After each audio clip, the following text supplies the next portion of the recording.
primitiva, creció justamente a través de este método. Entonces, la palabra de Dios nos da respuesta inmediata acerca de esto. Nos dice en Mateo 18, versículo 20, y para los que no me conocen, lo que es posible que algunos no me conozcan, quiero presentarme, escúchenme que lo estoy haciendo ya, después que comencé a introducir el tema. Mártires de la Rosa. Por ahí mi nombre es Jerónimo, pero Mártires es mi nombre artístico, así que déjenme con ese. Dice la Escritura, porque donde se reúnen 2 o 3 en mi nombre, yo estoy allí en medio de ellos para bendecirlos. Para bendecirlos.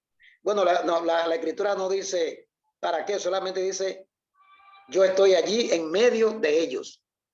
De manera que ese texto está hablando de 2 o 3 que estén reunidos en el nombre del Señor. Allí el Señor va a estar presente. En casi todas las denominaciones, mis amados hermanos, nosotros podemos ver iglesias y comunidades convencidas de que los grupos pequeños son un instrumento del Señor para transformar vidas. Especialmente en el tiempo de hoy, cuando las personas se proyectan más individualistas, independientes, pese a que en realidad viven con una gran necesidad profunda de tener relaciones más personales con los individuos. Pero aunque el número de las congregaciones que usa el método de grupos pequeños es creciente, todavía existen dudas, incluso dentro de nosotros mismos como iglesia hay dudas, ciertas sospechas, principalmente en sectores más conservadores que siguen desconfiando del modelo y teniendo su mirada puesta en los movimientos evangelísticos en masa que acostumbramos a hacer al aire libre, con equipo de sonido y con mucha gente y ese tipo de cosas. Pero hay un escritor que escribe Células en Casa para Iglesia en Misión, que se llama Jean-Pierre Bessy. Él dice, considerados hace 40 años como una curiosidad de la que había de desconfiar, estos grupos pequeños se han multiplicado prodigiosamente y en la actualidad, o sea, en el tiempo que nosotros vivimos, él está diciendo que esos grupos se han multiplicado. Porque Dios ha estado tratando en los diferentes concilios, ha estado tratando con hombres en ese sentido a fin de que la iglesia pueda crecer, los grupos cristianos crezcan. Y aunque siguen despertando una cierta desconfianza, muchos de estos líderes e iglesias tienen sus credenciales en la Biblia y en la historia de la iglesia. Porque la historia de la iglesia, el registro bíblico que avala los grupos de crecimiento están ahí. No vamos a encontrar que habla de grupos de crecimiento, pero sí habla de personas, de pequeños grupos reunidos en hogares. Y el propósito de estos primeros capítulos de este libro, que estoy aquí prácticamente en la introducción, es precisamente presentar las credenciales bíblicas, teológicas, como vamos a ver más adelante, e históricas, añadiéndole validez pragmática o validez práctica de este útil método para responder a las preguntas inquietantes más comunes que muchas personas tienen. Así que él dice que no tiene la más mínima duda de que si observamos con detenimiento en el Nuevo Testamento, los textos que aparecen allí, las enseñanzas que nos dejó Jesús en su vida y en su ministerio, así como la práctica de las primeras congregaciones, vamos a encontrar que el uso de los grupos pequeños fue clave, no tan solo para el desarrollo de las iglesias, sino también para las personas que eran parte de las mismas. O sea, el desarrollo de ellos como individuos. Si la Biblia reconoce los beneficios de este método, nosotros deberíamos entonces al menos considerarlo como una manera de ministrar para la iglesia hoy en día. Así que bajemos de una vez a lo que es el fundamento bíblico. Ahí vamos a tener que hacer resumen debido al tiempo. Debido al tiempo, el tiempo es corto, por eso aspirábamos a 1 hora y media, pero vámonos con la hora. La primera parte dice fundamento bíblico. Hay varias escrituras ahí que se hallan en Mateo 10, 2 al 4, Mateo 18, 20, que ya lo hemos leído, Marcos 3, 14 y los Hechos 10. Jesús utilizó los grupos pequeños. En su libro Cómo liderar grupos pequeños, Neal F. Mowbray, él resume en 7 puntos claves las ejecutorias de Jesús al usar este método, el método de grupo pequeño. Jesús inició su ministerio en la tierra mediante el establecimiento de un grupo pequeño. Ese grupo pequeño, ¿quiénes eran? Eran 12 personas. Él, como dice en Mateo capítulo 10, versículos 2 y 4 y Marcos 13, 3, él llamó así a lo que él quiso y estableció con él 12 personas que eran sus discípulos. Esa era una pequeña célula. ¿Y para qué los reunió? Posiblemente Jesús no tenía, como bien dice el manual que tenemos, se mencionan los nombres de cada uno de estos 12, ahí en Mateo, su capítulo 10, versículo 2, versículo al 4, 2 al 4. Necesitaba Jesús compañía y la ayuda de los discípulos, siendo Jesús el Hijo de Dios.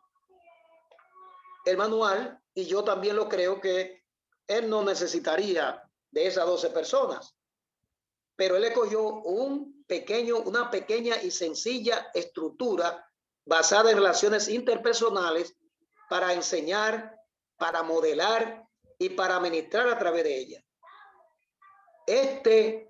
No fue cualquier grupo que Jesús estableció, este grupo que el Señor organizó.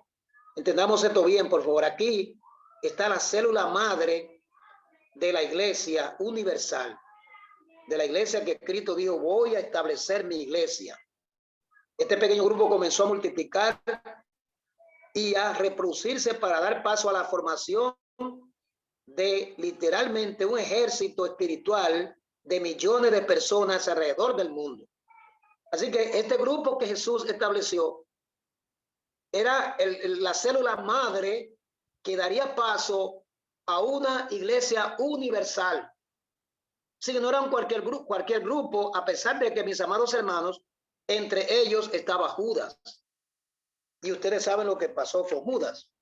Pero eso nos indica que a pesar de esas manchas que hay dentro de la iglesia y puede haber dentro de un grupo de crecimiento, eso no va a impedir que el grupo sea un grupo que dé al traste con la formación de otros grupos y también con el establecimiento de congregaciones, porque lo vemos en el grupo que estableció Jesús de los 12, cómo era este grupo y además lo que ocurrió luego de que ellos comenzaron a multiplicarse de manera exponencial. Jesús y su discípulo, como dice ahí en ese cuadro que tenemos ahí, formó la célula madre. Luego nosotros nos encontramos que ya teníamos 70, a los cuales Jesús mandó a predicar de 2 en 2. Y en el aposento alto ya teníamos 120 reunidos allí, cuando vino el Espíritu Santo y lo llenó de poder. Cuando Pedro predica el sermón en defensa de lo que había ocurrido el día de Pentecostés, ya nos encontramos con 3,000 personas que fueron agregados a la iglesia. Luego, en el capítulo 4 de los Hechos y el versículo número 4, encontramos que otro sermón que predica San Pedro, ya tenemos 5,000. La iglesia va creciendo de una manera acelerada y comenzó con un grupo de 12, pero hasta llegar aquí, los hermanos seguían congregándose en pequeños grupos, en casas, en hogares. y allí se alimentaban de la palabra, instruían a la gente, oraban, ayunaban y buscaban al Señor de manera poderosa. Entonces Jerusalén, Judea, Samaria, lo último de la tierra, como se dijo acerca del poder del Espíritu Santo que vendría allí para que ellos fueran testigos en todos esos lugares, estaba en marcha. Un grupo pequeño, saludable de los 12, en el caso de ese tiempo, reproduce, pero también en el tiempo de hoy, multiplica, se implantan iglesias a través del ministerio de grupos pequeños. Jesús usó dos figuras importantes, interesantes para ilustrar el crecimiento monumental del reino de Dios. En Lucas 13, 18 al 19, él dice la escritura, esta escritura habla acerca de la semilla de mostaza. Y en el capítulo 13, 20 y 21 de Lucas se habla acerca de la levadura. Son dos parábolas que están una a continuación de la otra. En el primer caso, todo ya lo que hemos leído, algunos quizás no han tenido la oportunidad, pero creo que todos ya hemos leído acerca de estas parábolas. La semilla de mostaza que el hombre plantó en su jardín creció y se convirtió en un gran árbol. O sea, la semilla de mostaza, el mismo árbol que Jesús dijo, si tuvierais fe como un grano de mostaza, podían decirle a ese árbol, trasládate de aquel lado del mar y ocurriría.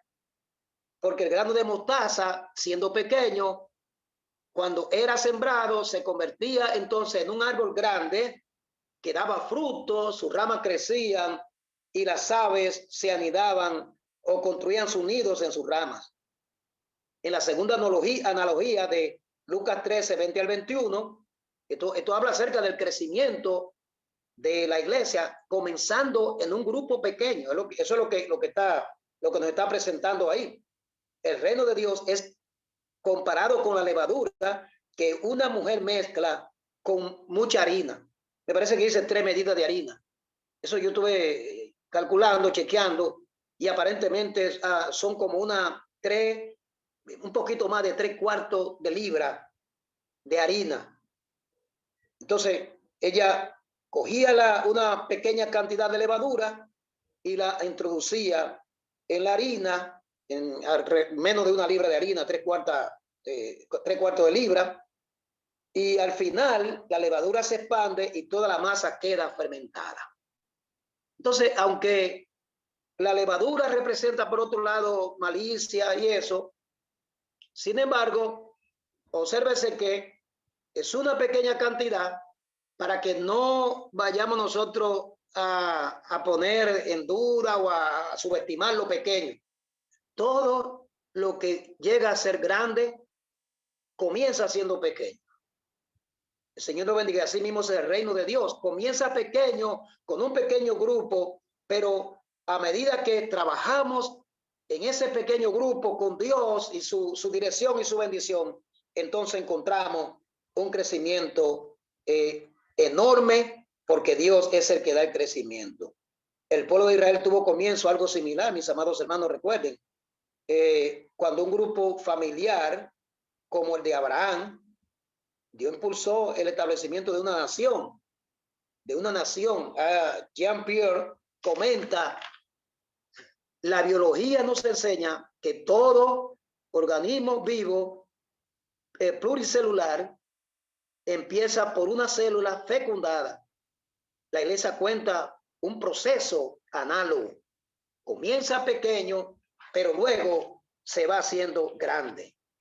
Marcos 3:14 se dice que Jesús estableció a 12 para tenerlos con él desde el principio. Jesús lo llamó para que estuvieran primero con él y después para formarlos, como nosotros hemos ya visto, en el ministerio y enviarlo a predicar el evangelio, y le dio autoridad para que sanaran los enfermos, echaran fuera demonios. Hoy Dios también nos ha dado esa autoridad a nosotros para que hagamos lo mismo. A través de un pequeño grupo de crecimiento, allí pueden ocurrir grandes cosas. Aquí solamente estamos hablando de la base teológica.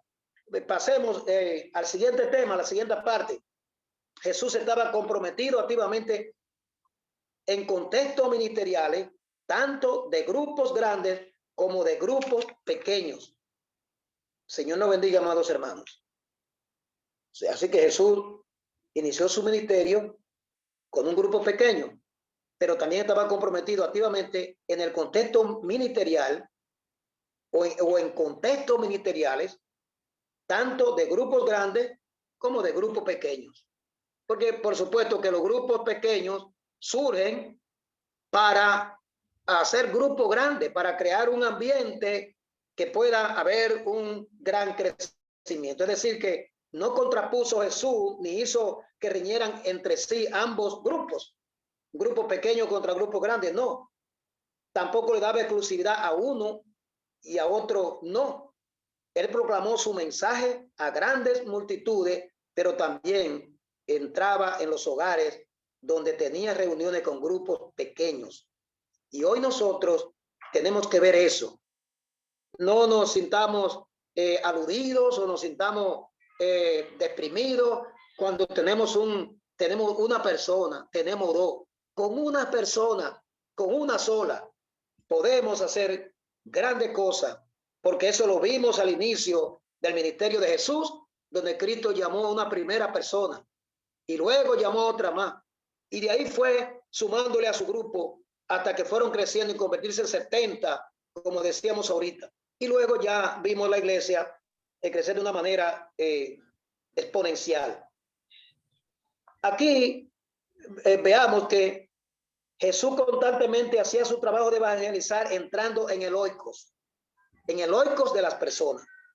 Todo dependía del momento y de las circunstancias. La palabra oikos se encuentra repetida a veces en el Nuevo Testamento y es comúnmente traducida por la casa. Un ejemplo del uso de este término lo vemos en Hechos 16:31, donde se nos dice: y serás salvo tú y tu casa. Por supuesto, no se refiere a la casa física, al techo, a la madera, al blog o a lo que fuera. Tampoco se refiere solamente a los miembros de la familia que viven allí, sino que incluye la familia extendida, vecinos y amigos cercanos. Serás salvo tú y tu casa, le dicen los apóstoles al carcelero en Filipos. Es una historia bonita, pero solamente la usamos como referencia para que veamos donde se está utilizando el término oikos, que se refiere a casa. Y los discípulos en ese tiempo se congregaron, hacían sus servicios en la casa, en los hogares. Los grupos grandes que estaban con Jesús fueron precedidos por el grupo pequeño. Es decir, que primero Jesús hizo un grupo pequeño y luego tuvo los grupos grandes. Y eso es lo que hoy estamos nosotros también cultivando, estamos aprendiendo. Tenemos que irnos adaptando, manejando esto para que podamos tener el éxito que Dios desea que nosotros tengamos como líderes en nuestras iglesias locales, miembros, como personas que estamos interesados en que la gente se salve y la congregación crezca y podamos también establecer nuevas congregaciones. Los discípulos proveían la plataforma para los grupos grandes. Era usual que tuvieran a los 12 cuando proclamaban las buenas nuevas a las multitudes, pero se retiraba con frecuencia con los 12, buscando la intimidad con ellos en reuniones del grupo pequeño.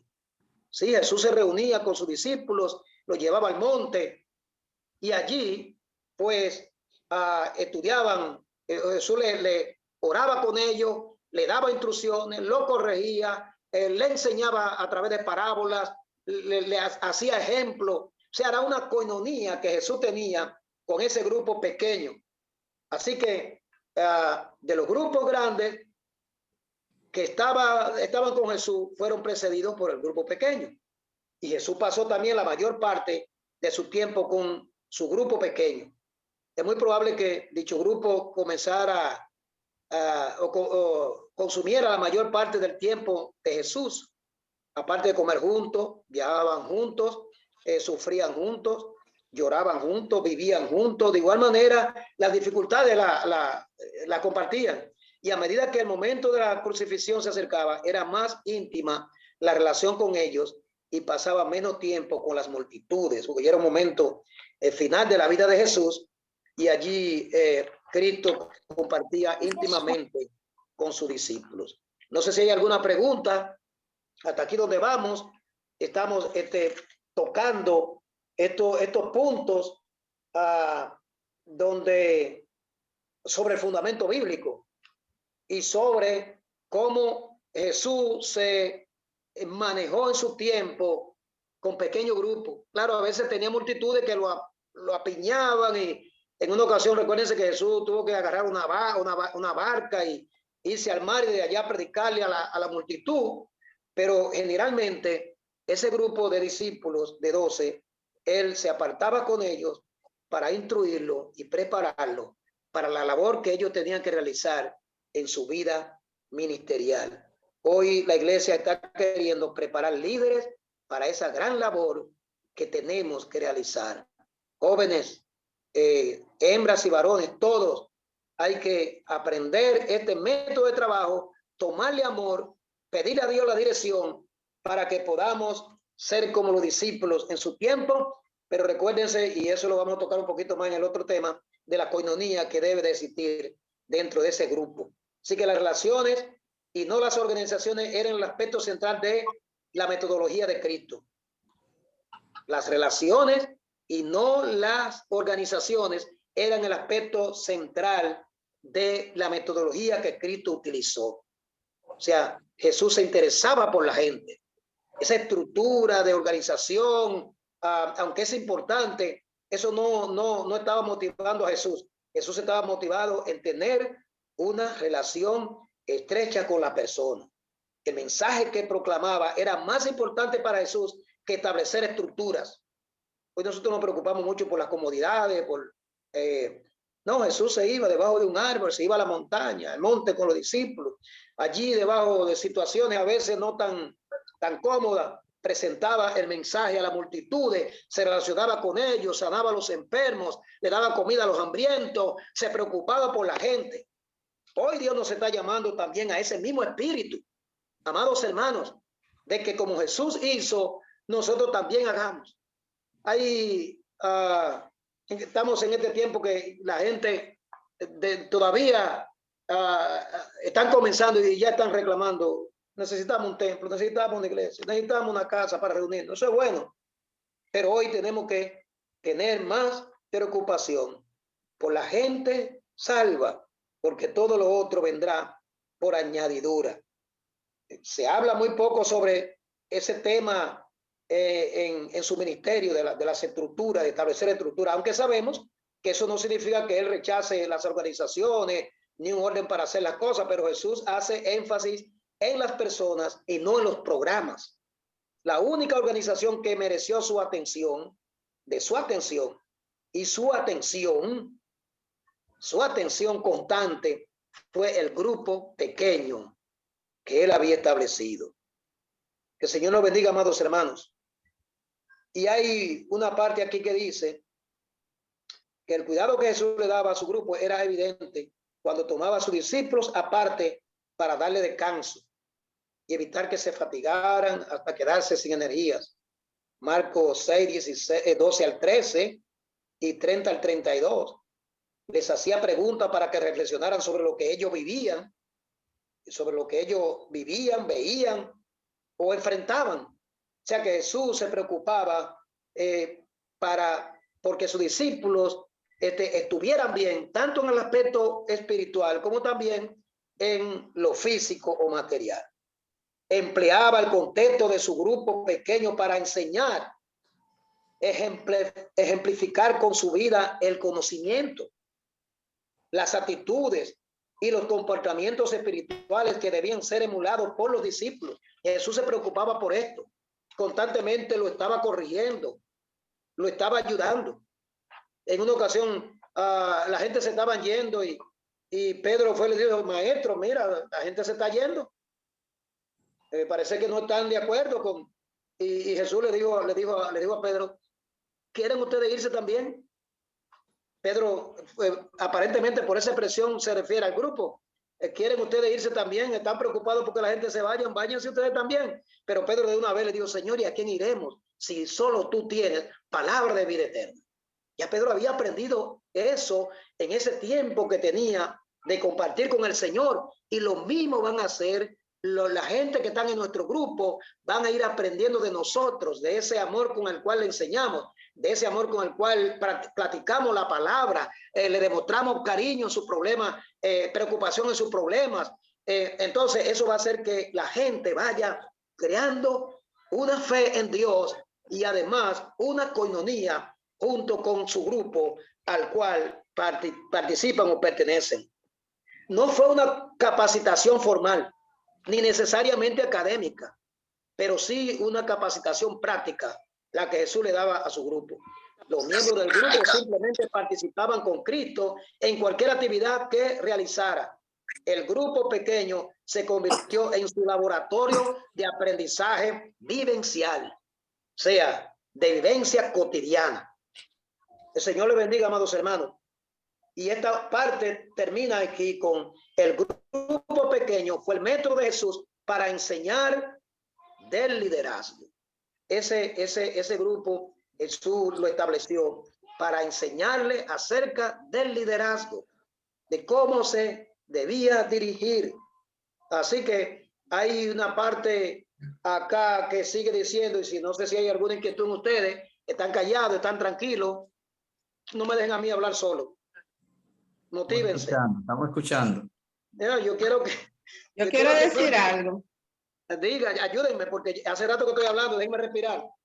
Sí, yo quiero participar con un comentario, y es que es muy importante la persistencia en los grupos de crecimiento. Amén.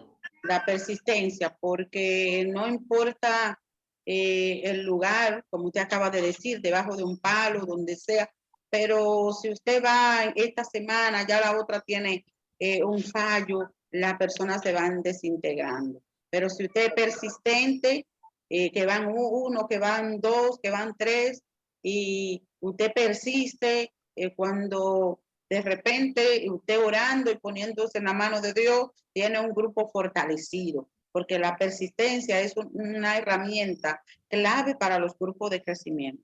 Así es, muy bien.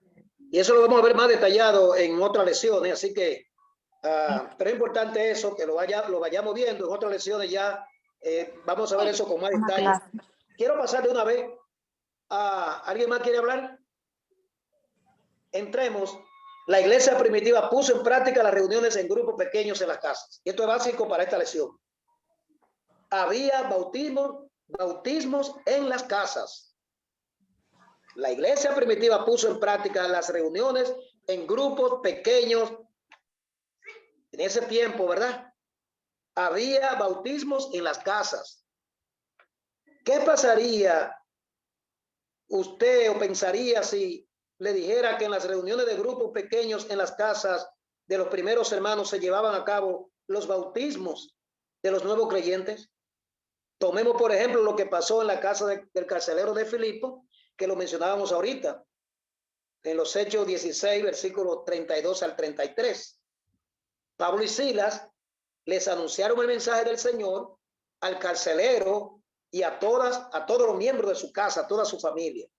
A esa hora de la noche, el carcelero los llevó y les lavó las heridas. Inmediatamente fueron bautizados él y toda su casa. Bueno, el texto aquí es un poco, ¿cómo se llama? Muy cerrado, porque podría haber un lago cerca por ahí de la casa de él. Pero a esa hora de la noche fueron bautizados, o fue bautizado el carcelero y también toda su casa, toda su familia. O sea que ahí vemos un ejemplo de que se hacía bautismo, pero no solo los bautismos ocurrían en las casas, también las enseñanzas del evangelio y el discipulado, como lo muestra los Hechos 5:47.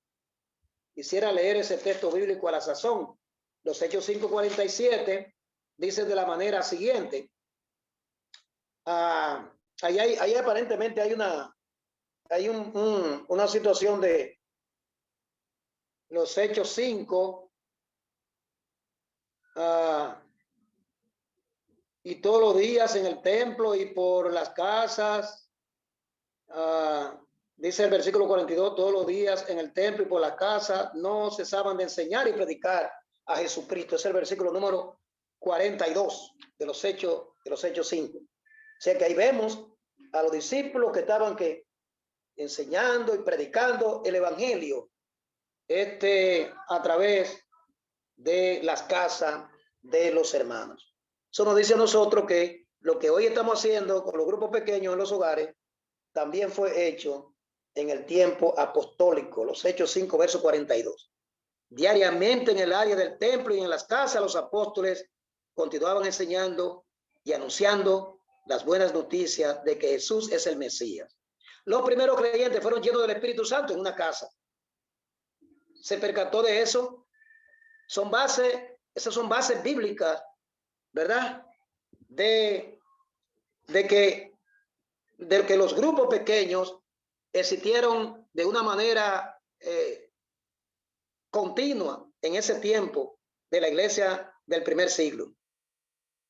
El comienzo de la iglesia ocurrió en una casa, en un aposento alto, que era parte de la estructura física de una residencia.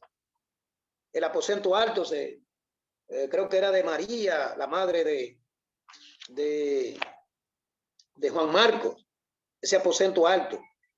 Y allí dice la escritura que vino de repente un ruido como de un viento muy fuerte que llenó toda la casa, los Hechos 2, versículo 2. La iglesia gentil nació en una pequeña reunión, en una casa, la casa de Cornelio. ¿Recuerdan? Cuando un ángel le habló a Cornelio que enviara a buscar a Pedro, que estaba en Jope orando. Y allí en la casa de ese gentil, según narra los Hechos 10, anoten eso, lo que no lo han leído, si es que hay alguno que no lo ha leído, creo que todos han leído eso. Y allí en aquella casa, nació en una pequeña reunión, nació una iglesia gentil. Los hombres que fueron a buscar a Pedro para que fuera a la casa de Cornelio declararon lo siguiente: un santo ángel le dijo a Cornelio que lo invitara a su casa para poder escuchar lo que usted tenga que decirle. Pedro fue a la casa de Cornelio y allí la familia de Cornelio y sus amigos creyeron y fueron bautizados por el Espíritu Santo y en el bautismo en agua. O sea que ahí es una historia bastante bonita que habla de esa reunión donde el Espíritu Santo descendió, y cuando Pedro vio eso y dijo, cuando estaban orando, la casa se llenó del Espíritu Santo y los gentiles fueron llenos de ese poder, y Pedro dijo, pues yo veo que Dios no hace acepción de personas, sino que él hace nación de todos aquellos que se allegan a él. Él lo hace pueblo suyo. Entonces, ¿qué impide que ellos también sean bautizados como nosotros? Pues si recibieron el bautismo del Espíritu Santo. Y Pablo discipuló una ciudad desde una casa. Me excusan que voy un poquito rápido, que ni tan siquiera le estoy mencionando la letra de cada uno de estos sus temas, pero por favor, es que el tiempo apremia. Entonces Pablo adquirió una casa y enseñó el evangelio durante 2 años a todos los que se acercaban allí. Pablo se quedó 2 años completos en una casa alquilada donde recibía a todos los que iban a visitarlo. Él anunciaba el reino de Dios y enseñaba acerca del Señor Jesucristo. Lo hacía abiertamente y sin que nadie se lo impidiera. Él tenía allí plena libertad, como dice los Hechos 28, 30 al 31, a pesar de que estaba físicamente, era un prisionero, estaba en prisión. Una reunión de grupo pequeño en una casa se convirtió en una iglesia, la casa de Lidia. Según los Hechos 16:40, se convirtió en un lugar de encuentro para los cristianos. Ese grupo pequeño creció hasta convertirse en la iglesia de Filipenses, donde Pablo escribió una carta. Una de las iglesias que se hizo cargo del cuidado integral del apóstol San Pablo, esa congregación. Otros ejemplos bíblicos, los Hechos 2:46, se nos dice que los creyentes compartían el mismo propósito cada día. Solían dedicar mucho tiempo en el área del templo y comían juntos en las casas. Ese texto me fascina, ese texto. Comían juntos en las casas con gozo y con alegría. Los Hechos 12:2 se nos dice que en la casa de María, madre de Juan Marcos, había un grupo reunido en oración. También Pablo tenía por costumbre enseñar en público, pero también se encargaba de las enseñanzas en privado por la casa. Los Hechos 20, versículo 20, es otra base bíblica de los grupos de crecimiento. Y Romanos 16:5 se llama al grupo que se reúne en la casa de Priscila y Aquila. Saluden también a la iglesia que se reúne en la casa de Priscila y de Aquila. En Colosenses 4:15 menciona otra iglesia en casa de Ninfa. Saluden de mi parte a todos los hermanos de la Odisea, a Ninfa y a toda la iglesia que se reúne en su casa. Como nosotros podemos ver, el uso de los hogares para las reuniones de los creyentes y el uso de grupos pequeños tiene una sólida base bíblica, pero aún falta mirar un asunto más. Señor nos bendiga, amados hermanos, en esta noche. Dios nos guarde. ¿Hemos entendido esto? Ojalá que podamos conocer, yo sé que muchos lo conocían ya, pero ahora podamos estar más entendidos, más claros de que los grupos pequeños tienen su base en el Nuevo Testamento, en las Escrituras. Vemos cómo los hermanos se reunían en los hogares y allí compartían el pan espiritual y también comían comida junto a la Santa Cena y lo hacían con alegría de corazón. El tema que sigue, o la parte de este curso, es el fundamento teológico. ¿Alguna pregunta hasta el momento de lo que hemos visto? Amén, amén, hermano Mártir. Quería resaltar una parte ahí del libro, que había una intención en esos tiempos, una intención profunda de que la palabra, o sea, de que lo que se decía allí llegara a las personas que lo necesitaban, porque ahí se muestra de que en esos tiempos se entiende que no era como hoy hacer un grupo, convocar, ya que las comunicaciones eran precarias, eran escasas, y yo sé que había que poner un poco más de esfuerzo. A veces nosotros entendemos que estamos haciendo un esfuerzo, pero aquellos lo hicieron mayor realmente. Y otro punto es que se alquiló una casa, o sea, menciona ahí la escritura de que alquiló una casa por 2 años. O sea, nosotros hoy tenemos la ventaja que lo damos bajo un árbol, en la marquesina del frente, en la casa del anfitrión, en nuestra casa, pero en ese momento se alquiló una casa con ese propósito. Había una intención profunda de que la palabra realmente llegara a quienes la necesitaban. Muy bien, eso es cierto, ¿no? Y aparte de eso también era un momento de persecución, como un tiempo de persecución.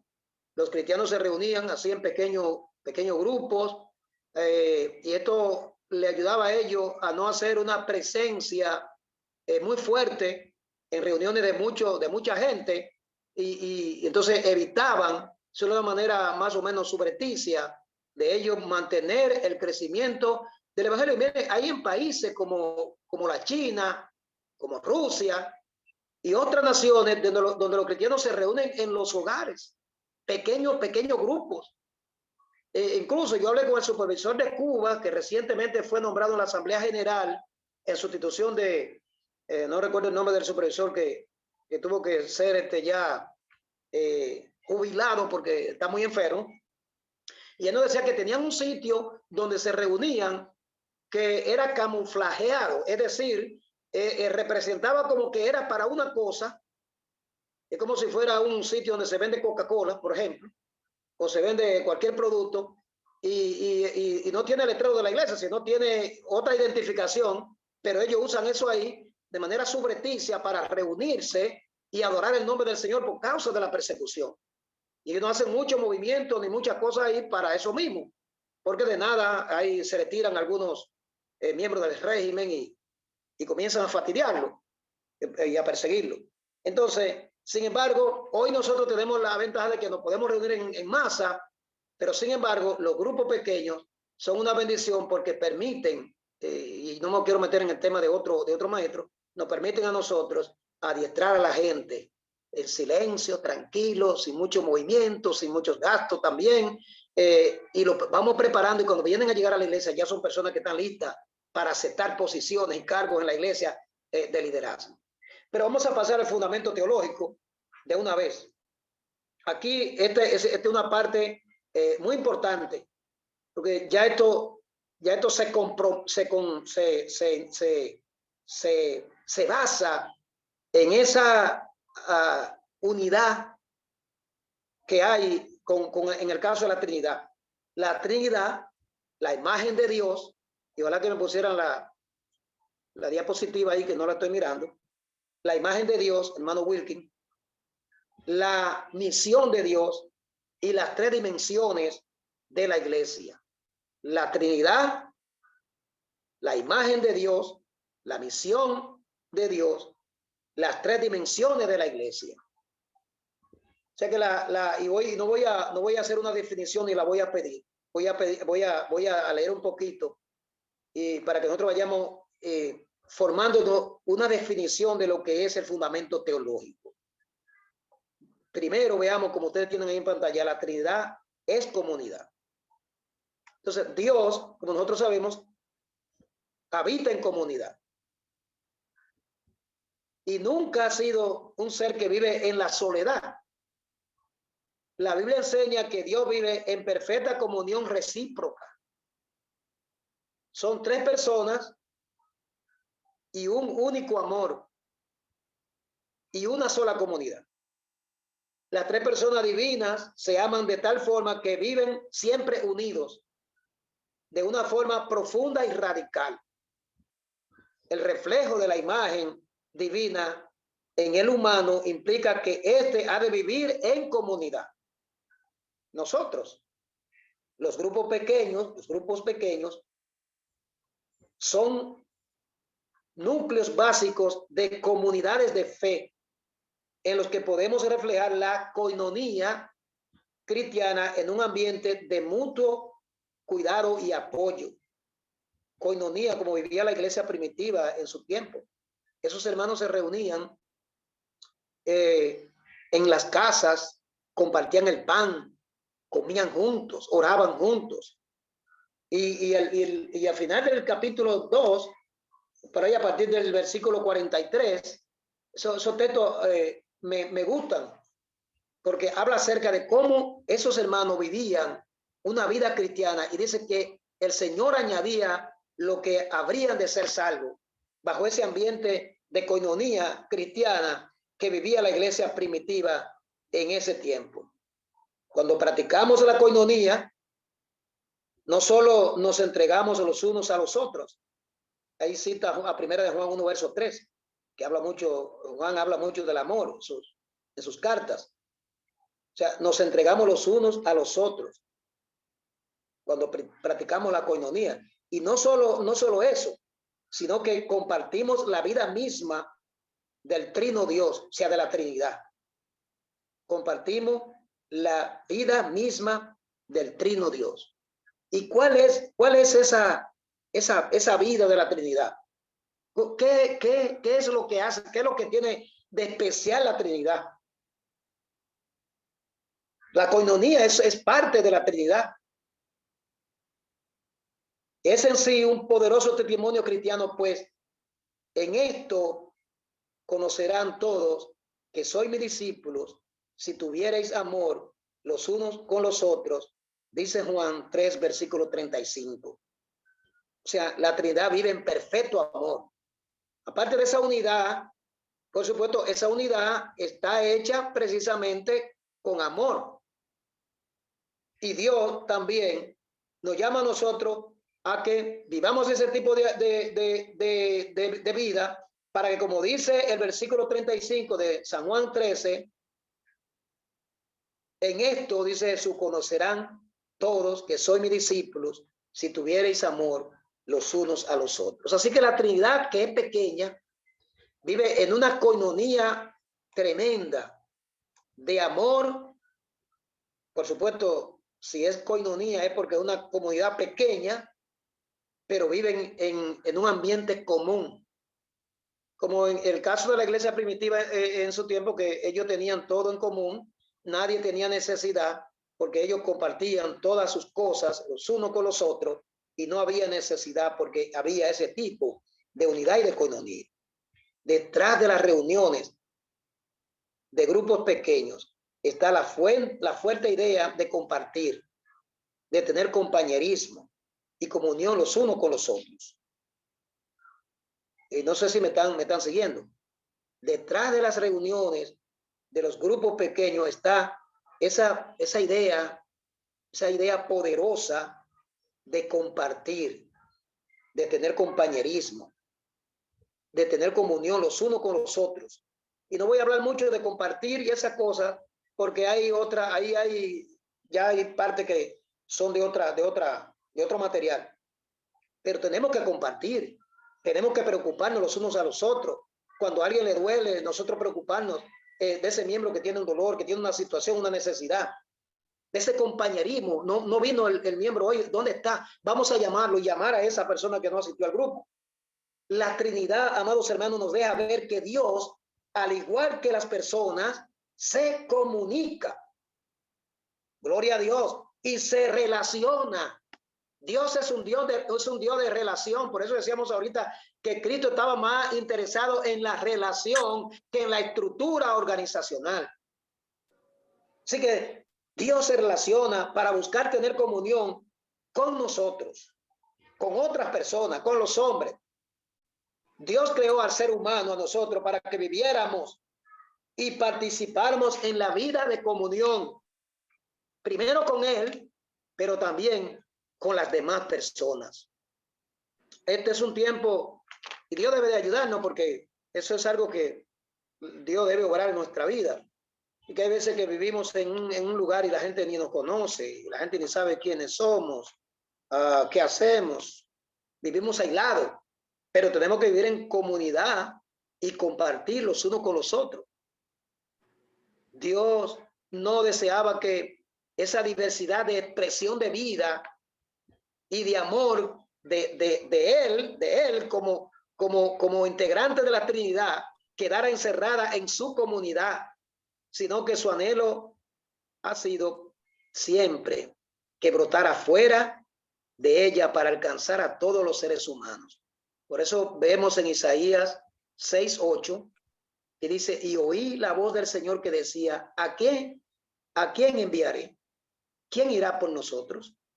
¿Acaso este es el deseo de Dios, de un Dios trino que desea manifestarse hacia afuera? Por supuesto, ahí Dios estaba preguntando, ¿a quién voy a enviar? Tengo una necesidad de relacionarme con un pueblo que está distante, que está alejado. Dios sentía esa necesidad, así que tenía que enviar a alguien. ¿A quién enviaré? Jesucristo. Entonces estuvo dispuesto a venir para relacionar al hombre con él, con la Trinidad. Y es lo que Dios, ese Dios trino, desea manifestarse fuera de la esfera de ese pequeño conjunto que es la Trinidad. Así que la doctrina de la Trinidad, mis amados hermanos, es la pieza clave de todo el rompecabezas teológico y práctico del cristianismo. La Trinidad, ese es el modelo para nosotros hoy día, esa unidad en que siendo Dios en tres, sin embargo, hay una coinonía entre ellos que que debemos nosotros, es envidiable. Ninguno camina sin el otro. Todos caminan en acuerdo. Esta doctrina de la Trinidad nos ayuda a discernir el porqué y el cómo del ministerio. Sirve para establecer las reglas de la estructura, la forma y las interacciones entre todo ministerio que se hace en el nombre del Padre, del Hijo y del Espíritu Santo. La Trinidad es considerada como la gramática de la fe cristiana y como tal constituye la base fundamental para articular la fe y el ministerio cristiano. O sea que la Trinidad es un modelo para nosotros de unidad, tal y como existe esa unidad pequeña que ha querido también no quedarse ahí, sino extenderse, alcanzándonos a nosotros para ser parte del reino.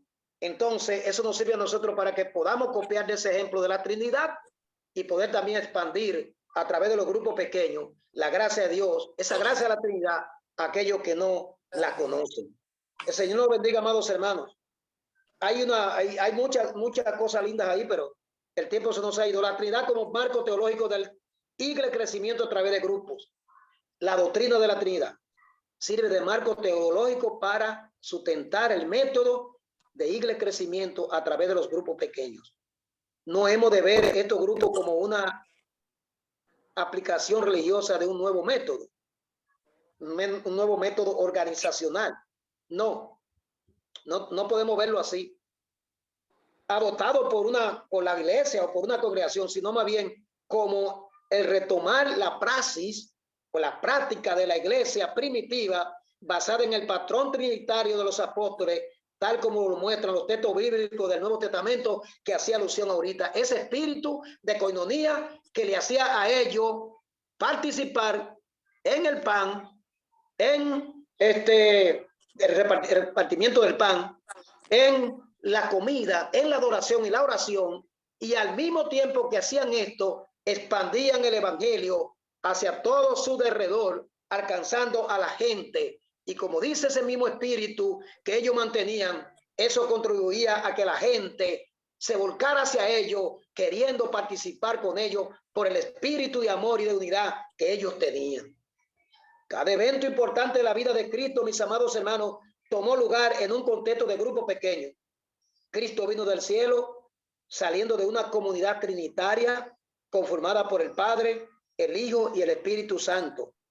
Hoy nosotros, como tal y como hizo Cristo, que salió de la Trinidad, también somos llamados a salir de ese grupo eclesial en donde nos encontramos, salir fuera y organizar un grupo de crecimiento donde se manifieste ese mismo espíritu de la Trinidad que gozaba Cristo en el cielo y que nosotros disfrutamos también con nuestros hermanos en la congregación. Salimos ahora fuera para también llevar ese mismo espíritu hacia esos grupos pequeños y a personas que lo necesitan.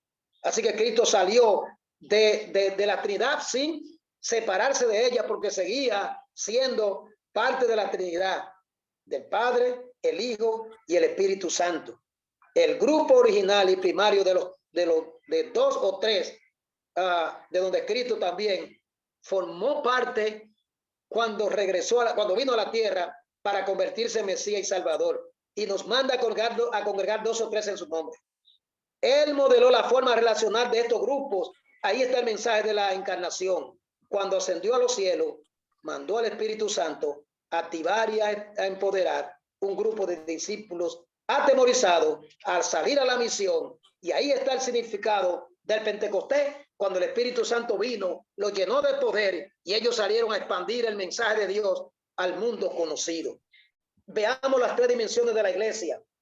La primera dimensión de la iglesia, dice el expositor, mi querido hermano o hermana, el grupo pequeño es un instrumento de Dios, provisto para responder a las necesidades de la persona. ¿Pudieron escuchar esto? Es provisto para responder a las necesidades de la persona, a las necesidades integrales. O sea, alma, espíritu y cuerpo. Es para eso. Algunos maestros de las escrituras como Jean-Pierre Brice habla de ver tres dimensiones de la iglesia en el Nuevo Testamento. Primero, la dimensión universal.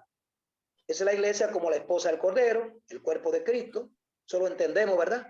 La iglesia universal, la iglesia global. Esta es la iglesia grande, distribuida por el mundo, que está unida espiritualmente. En segundo lugar, la dimensión local.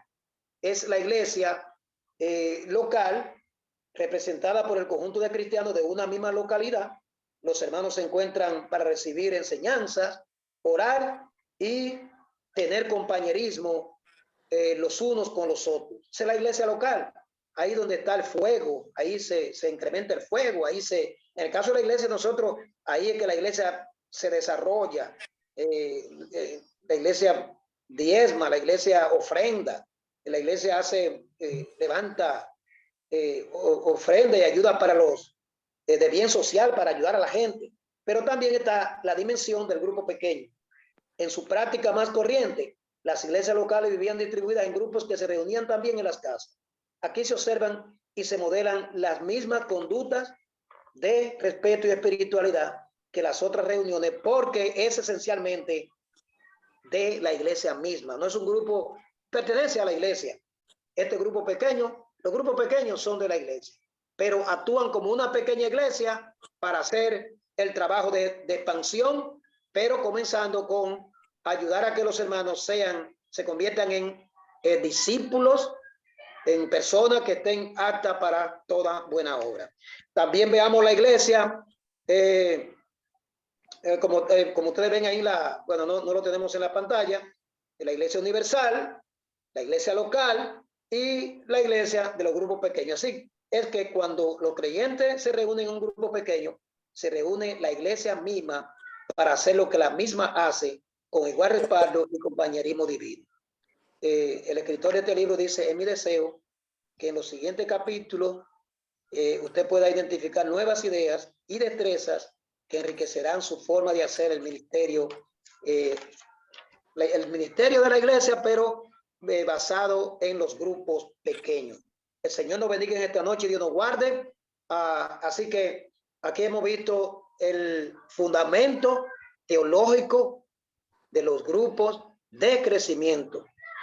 El marco teológico es de los grupos de crecimiento, pero sobre todo el fundamento teológico para que existan grupos de crecimiento proviene de ahí, de una pequeña unidad que se expande para hacer que mucha gente sea alcanzada con ese espíritu de amor, ese espíritu de coinonía y además de relación los unos con los otros. El Señor les bendiga en esta noche. Si hay alguna pregunta, por favor, aquí estoy.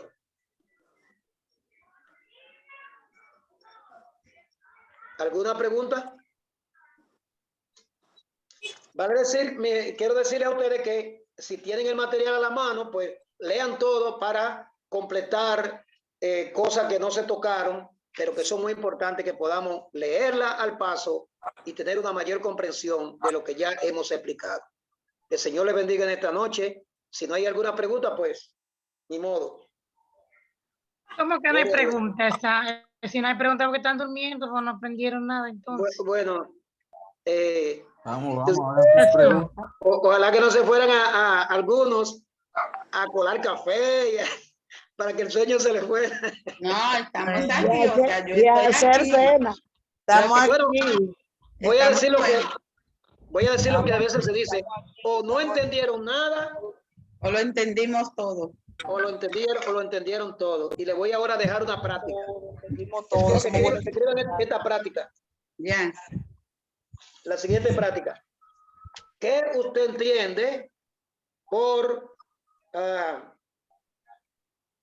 base teológica o fundamento, por fundamento bíblico? Fundamento bíblico. ¿Qué entiende por fundamento bíblico? ¿Tienen con qué escribir ahí? Sí, estoy escribiendo. He trabajado en el tiempo porque a mí me entregaron después de las 20, son las 9:25 horas. ¿Qué entiende como fundamento bíblico? Ajá, como fundamento bíblico. Defina lo que es fundamento teológico. Defina lo que es fundamento teológico.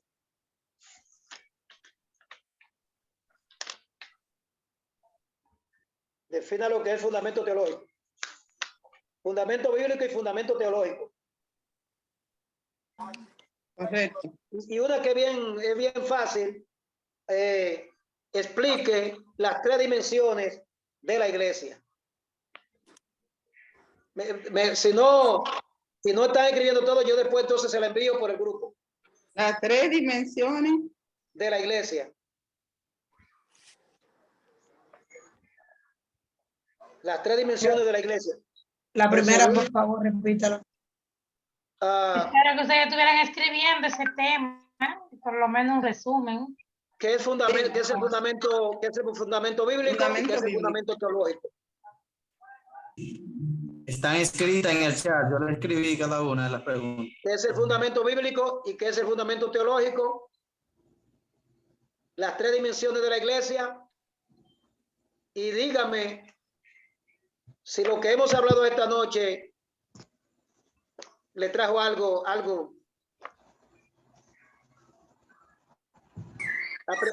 ¿Aprendió algo nuevo? ¿O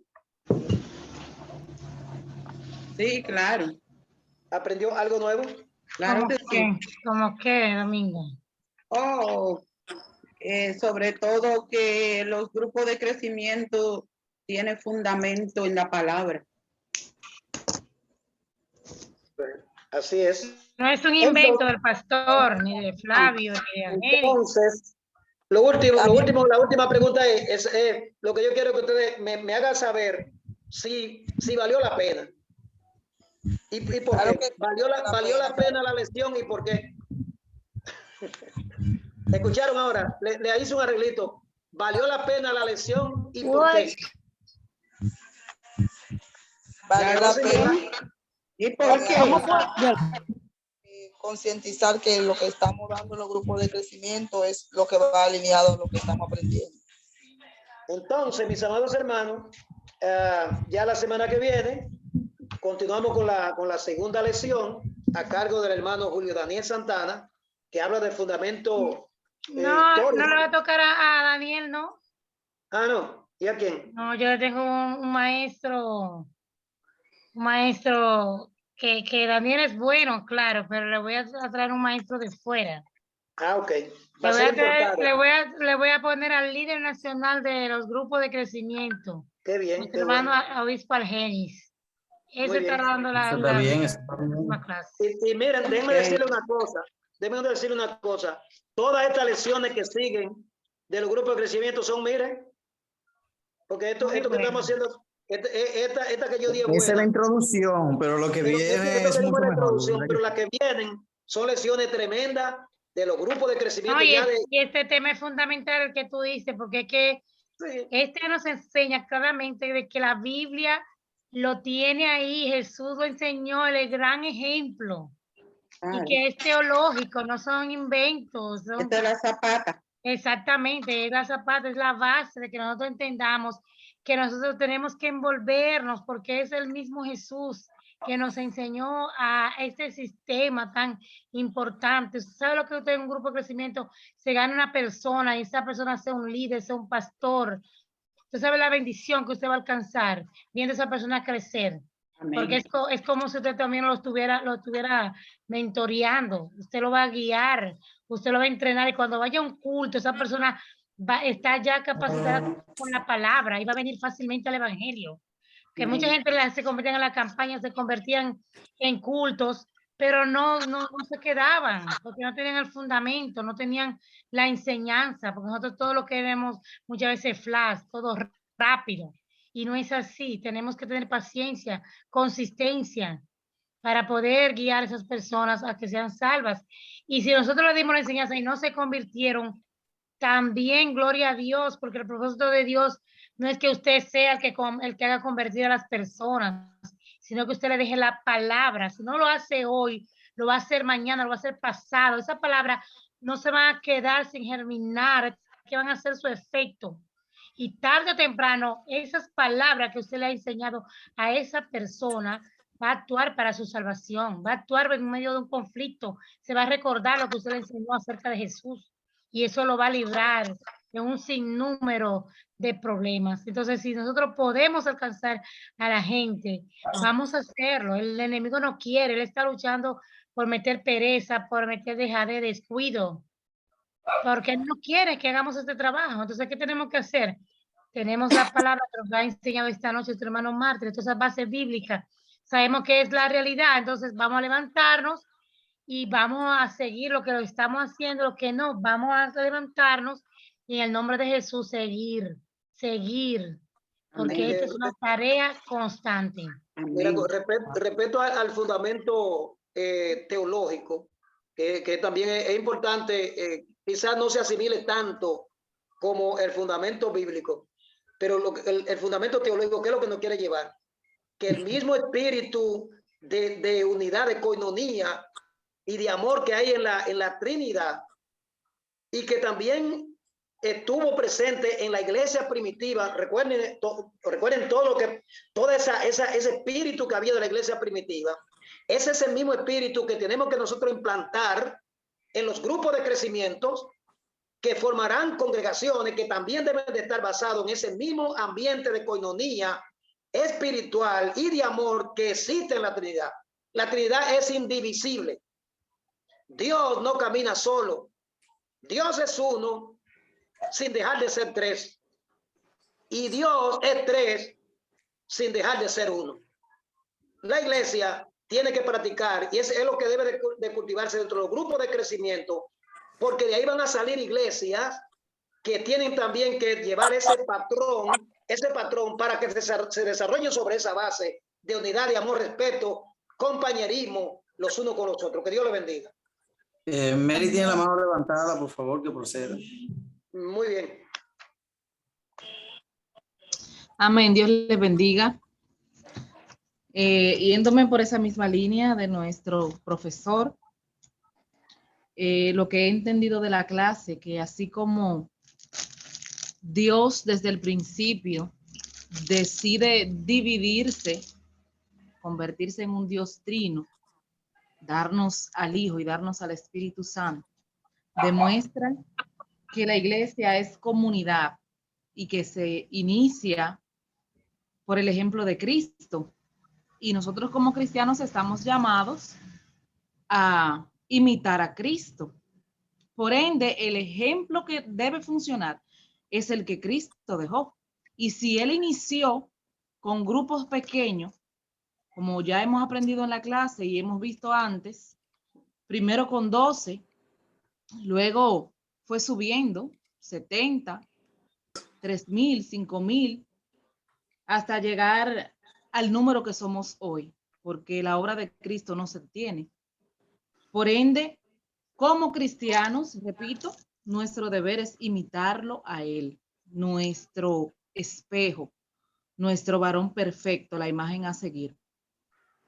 Por ende, queda más que fundamentado en la palabra el concepto que hemos trabajado hoy.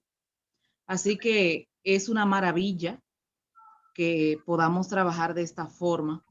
Es una hermosura que podamos también estudiarlo, que podamos fundamentarlo bíblica y teológicamente, y que así también luego lo enseñemos a otros. Yo creo que nos deja una lección muy importante a aquellos que llevamos tiempo trabajando en los grupos de crecimiento y que a veces nos desesperamos porque no vemos que aumenta. Pero he aprendido que no importando que permanezcamos durante mucho tiempo con solo 3 o 4,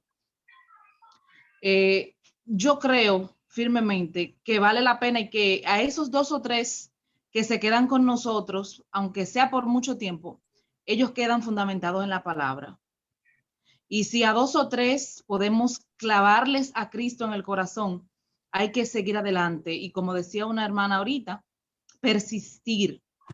Nosotros tenemos muchísimo tiempo en un grupo que iniciamos y lo hemos visto aumentar, lo hemos visto disminuir, pero hay gente que siempre se queda. Gente que fuera de los días de reunión se acercan a nosotros y nos dan testimonio de lo que estos grupos han hecho en su vida. Se convierten en amigos, se convierten en gente frecuente que te necesita y te busca. Y tú ves que realmente tú estás dando algo. Estás dando a Cristo y a esa gente se le queda a Cristo, que es lo que importa. Hasta aquí mi parte. Muchas gracias. El Señor le bendiga. Amén, amén. Bien, Bueno, bien, amén. no te lo reveló carne ni sangre. Muy buena exposición. Vale la pena estudiar y Dios te bendiga mucho por esa linda participación. Sé que ha entendido. Amén, amén. Pues vamos a entrar en despedida, nuestros hermanos, si alguien más no tiene alguna otra palabra que Yo vi aportar. una manito levantada por ahí. Vamos a No. ver. Era la de Mary, yo creo. Era la de Ok. Mary. Era la misma, ok. Muy bien. Pues nada, Pues bendiciones. vamos a despedirnos en oración. Vamos a poner a la hermana Dionisia para que nos despida en Pastora de la oración. Ceiba, Sí. la pastora de la Ceiba. Sí. La bendición tenerla. La pastora de la Mi Guama amiga, también. mi hermana. Déjenme irme, que salí y hay un musicón. Déjenme Amén, volver a mi amén. lugar. Hermana No, Dominga. falta pastora, porque ahí está también la Bien, esposa Mati. de mi Mesa. ¿Qué dices? Que también escuché a la esposa de Mesa. La esposa del pastor de Yuma. Sí. Digo un privilegio tener dos pastoras aquí, dos pastoras. A la hermana Dominga y la hermana Dionisia. Un privilegio ser maestro de pastores. Aleluya, mira dónde llegaste. Ay, Privilegio para mí. ay, el privilegio es mío. Gloria a Qué Dios. honor. Qué honor. Gracias por estar con nosotros. En realidad tú fuiste maestro nuestro antes, que la gente no sepa, nuestros líderes jóvenes y eso. Así Eso es. entre nosotros. Hay que no lo saben eso, pero Ya lo dije, ya lo dije. Vamos a orar. Amén. Bendito Dios. Señor, te damos gracias en esta hora. Gracias por este maravilloso tiempo, Dios mío, el cual tú nos has permitido tener, participar con este maravilloso estudio, Señor, acerca de los grupos de crecimiento, grupos pequeños. Desde siempre, Señor, esta fue tu misión, tu visión y tu deseo de que pudiésemos alcanzar a la gente desde 1 hasta miles. Señor, gracias por permitirnos este tiempo donde podemos, Padre Celestial, ser partícipe de esta gran ola, de poder llevar tu palabra a los menos y a los más. Señor, gracias por Mártires, gracias por él como maestro, gracias por los participantes, gracias porque yo sé que detrás de todo esto viene una gran bendición. Ahora te pido que cada uno de mis hermanos, compañeros, sean bendecidos, Señor, y permítenos poder poner en práctica lo aprendido, Señor. Despídenos bajo la dirección de tu Espíritu Santo y danos un sueño tranquilo, relajado, reparador, y que mañana, Señor, tengamos un día excelente donde podamos compartir tu palabra con alguien. Te lo pedimos en el nombre de Jesús. Amén. Amén. Y Amén. buenas noches. Dios bendiga a todos. Dios bendiga a todos. Un abrazo. Fuerte. Amén, amén. Igual a ustedes. Bendiga. Gloria a Dios. Bendiga a Gopache. Las preguntas están Robert, elaboradas en el Wilson. chat, las podemos tomar de ahí. Mary, Dominga, Isabel, Rosa. Amén, amén. Bendiciones Amén. para todos. Gracias, Martín. Amén. Bendiciones para todos. Sí, bendiciones y gracias. Los coordinadores de este grupo es el hermano Martín y el hermano Sí. Wilkin, así que Así estaba que- aquí dándole Wilkin, apoyo. Wilkin, así que ya tú sabes. Nos toca a Amén, partir de la amén. semana que viene Seguro. poniendo la pila, así que ya tú sabes. Sí, sí, Los sí, grupos sí. actívenlos por WhatsApp también. Bien, bien. Dios bendiga a esos hombres de Dios. Un Amén. privilegio. Amén. Igual ustedes. Bendiciones. Gracias, igual. Hacen buena noche. Igual. Amén, igual. Igual.